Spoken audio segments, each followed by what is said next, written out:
ఈరోజు మన రెసిపీ వచ్చేసి ఎంతో టేస్టీగా ఉండే మిగిలిన అన్నంతో బోండాలండి. ఈ బోండాలు చాలా రుచిగా చాలా టేస్టీగా అయితే ఉంటాయండి. ఈ బోండాలు వచ్చేసి ఇంట్లో వాళ్ళందరికీ నచ్చుతాయి. అంత టేస్టీగా అంత బాగుంటాయి. ఇంకేంటి ఫ్రెండ్స్ ఆలస్యం ఎలా చేయాలో ఏంటో అనేది వీడియోలోకి అయితే వెళ్ళిపోయి చూద్దామా మరి. ముందుగా ఒక మిక్సింగ్ బౌల్ అయితే తీసుకొని అందులోకి 1 కప్పు అన్నం అయితే వేసుకోవాలి. మీరు ఇక్కడ మిగిలిన అన్నమైనా తీసుకోవచ్చు, ఫ్రెష్గా వండిందైనా తీసుకోవచ్చు. నేను ఇక్కడ మిగిలిన అన్నం అయితే 1 కప్ అయితే తీసుకున్నాను. ఇంకా ఇప్పుడు ఇందులోకి చిన్నగా కట్ చేసుకున్న ఉల్లిపాయ ముక్కలు వేసుకోవాలి. అలాగే పచ్చిమిర్చి,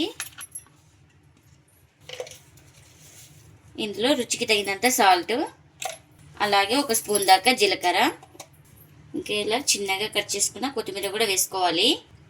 ఇంకా ఇవన్నీ బాగా కలుపుకోవాలి ఇలా చేతితోటి. ఇలా బాగా ప్రెస్ చేస్తూ కలుపుకోవాలి.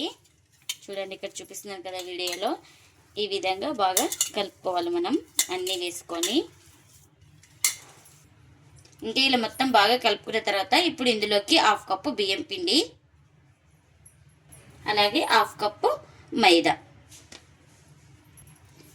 అలాగే 1/4 కప్పు పెరుగు, ఇంకా ఇందులోకి 1/2 కప్పు వాటర్ కూడా వేసుకుంటున్నాను. ఇంకా 1/2 కప్పు వాటర్ వేసుకొని మొత్తం బాగా అన్నీ బాగా కలిసిపోయేలాగా బాగా కలుపుకోవాలి. మనకు వాటర్ అనేది ఏం కొలత లేదండి. మనకు బోండా పిండి ఎలా ఉండాలో అలా వచ్చే వరకైతే కొద్ది కొద్దిగా వాటర్ వేసుకుంటూ బాగా కలుపుకోవాలి.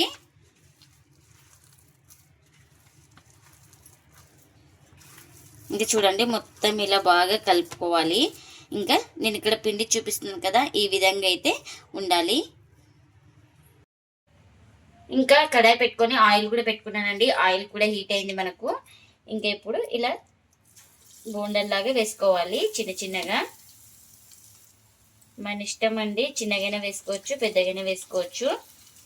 బాగా ఆయిల్ అయితే హీట్ మీదనే ఉండాలి.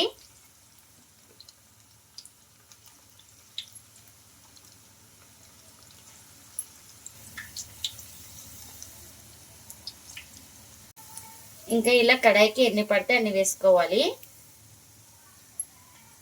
ఇంకా ఒక సైడ్ కాలిన తర్వాత మరోవైపుకి అయితే టర్న్ చేసుకోవాలి. ఇంకా ఇలా ఒక సైడ్ కాలిన తర్వాత ఇలా మరోవైపుకి అయితే నిదానంగా టర్న్ చేసుకోవాలి అన్నీ ఇలా.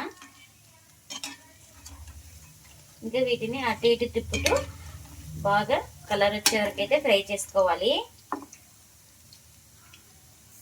ఇంకా చూడండి అటు ఇటు తిప్పుకుంటూ మంచి కలర్ వచ్చే వరకు అయితే ఫ్రై చేసుకున్నాను.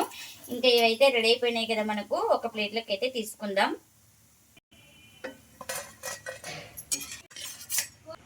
ఇంకా మిగిలిన పిండిని కూడా ఇలా వేసుకోవాలి.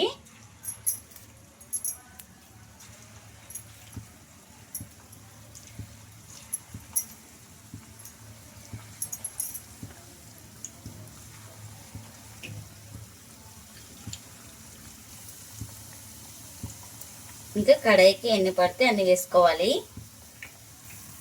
ఇలా కడాయికి ఎన్ని పడితే అన్ని వేసుకొని ఒక సైడ్ కాలిన తర్వాత మరోవైపుకి అయితే టర్న్ చేసుకోవాలి. ఇంకా ఇలా ఒక సైడ్ కాలిన తర్వాత ఇలా నిదానంగా మరోవైపుకి అయితే టర్న్ చేసుకోవాలి. చూడండి ఇంకా వీటిని కూడా అటు ఇటు తిప్పుకుంటూ మంచి కలర్ వచ్చే వరకు అయితే ఫ్రై చేసుకోవాలి.